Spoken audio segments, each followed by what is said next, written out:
It can be hard to figure out when companies are persuading you with phrases like, "This product is the best," because they are usually so indirect. Don't let these small details influence your opinion. Here are 10 more ways companies trick you on a daily basis, from subtle manipulation to outright psychological warfare. Number 10. Social proof.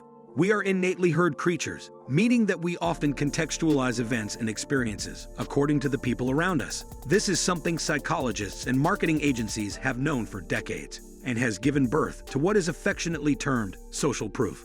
If we see something that appears to have been advocated by others, we are more likely to make emotional purchases based on that information. Slogans like 9 in 10 people prefer us over competitors may seem like lip service, but when displayed in a way that emphasizes authority, such as on big signs in commercials and through celebrity endorsements, there is a measurable effect in people's willingness to believe and buy accordingly. Number 9. Visualizing dollar signs and cost to wait.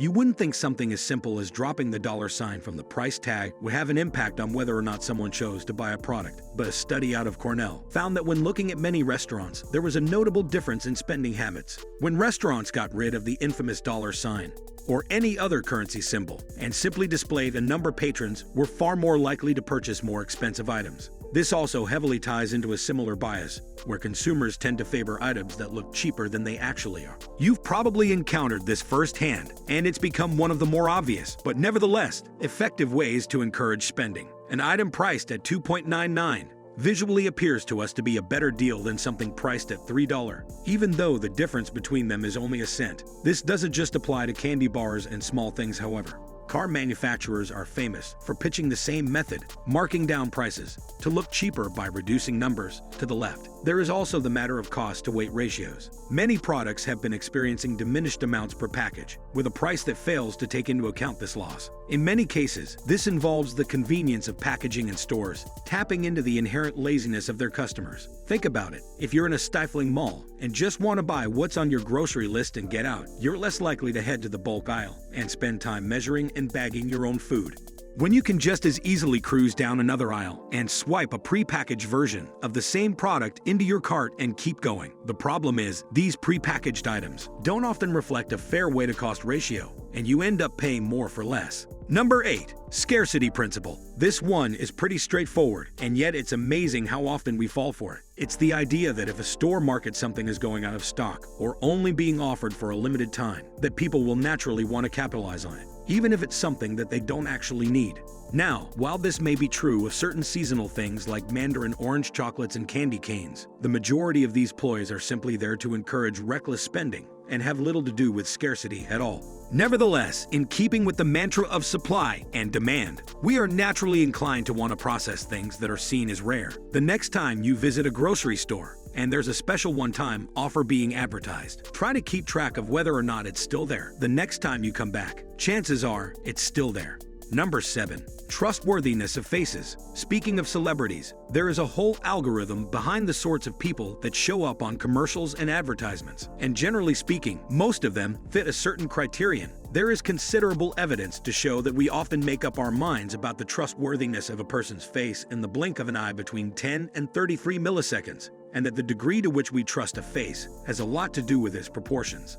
A study out of New York University found individuals with higher cheekbones and eyebrows, as well as genuine smiles that utilize all the muscles of the face, were statistically viewed as more trustworthy than those with sunken cheeks and furrowed eyebrows. The moral of the story: if you want to sell something, maybe getting a facelift isn't as far-fetched as it sounds. This certainly paid off for Calvin Klein when they piggybacked on the up-and-coming fame of Justin Bieber for the 2015 line, a campaign whose video racked up nearly 10.5 million views and became one of the top trending topics on Facebook that year. Number 6. Stimulate your appetite. Restaurants and bars are notorious for priming their customers to purchase more than they normally would. The presence of bar snacks or appetizers like free bread have become so commonplace that we almost take them for granted. In fact, you might be a little miffed if you don't get apparently gratis extras at these sorts of establishments.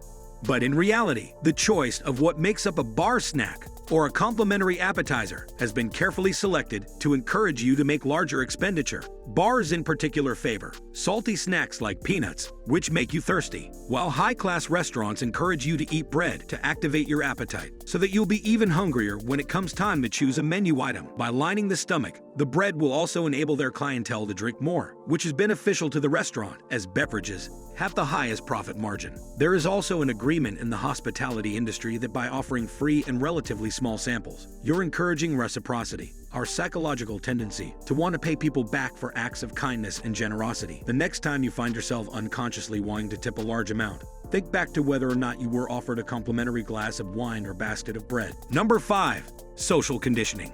Understanding how people react to certain stimuli has become the proverbial Eldorado for social savvy marketers. And social conditioning is just one of the many techniques that employees are taught. Although we are predominantly visual creatures, some studies have found that utilizing tactility in interactions, such as having salespeople touch you while demonstrating or explaining a product, makes it far more likely you'll end up buying whatever it is they're selling. Mimicking expressions and gestures also increase empathy and creates a social bond between employee and customer, making you much more sympathetic to a spending spree, a phenomenon known as facial feedback theory. If you've ever noticed a salesperson tapping your shoulder or folding their arms and touching their face, when you do the same thing, you've probably been a target of such social condition. Additionally, there is evidence that when luxury items are concerned, customers are more inclined to buy a product when the salespeople are rude to them. The idea of being that snobbiness fosters the illusion of belonging to an in crowd. And here, we like to think we've grown out of high school cliques and trying to be the cool kid. Number 4. Complementing principle. Another relatively straightforward sales strategy. This one is favored especially by electronic manufacturers, such as Sony and Microsoft. Often a product will be sold for a certain amount, but the additional components, such as batteries, remotes, cables, etc., will be sold separately and come with higher than average price tags attached. When purchasing a computer is concerned, this is readily apparent. A computer may be sold for $1,000, but the real income for the store is derived from the installation of software, add-ons, and warranties. Another example I've personally noticed are GoPro batteries. The recommended retail price for GoPro batteries on Amazon is around £20, which is much more expensive than alternatives like Smartry, who sell 2, which store more charge anyways, plus a charger for even less than one official battery. The reason they often get away with it though is because either most people are unaware or they regard them as inferior, seeing as third-party batteries aren't under warranty. Either way, it's an insanely high markup. Number 3. Gender-specific advertising.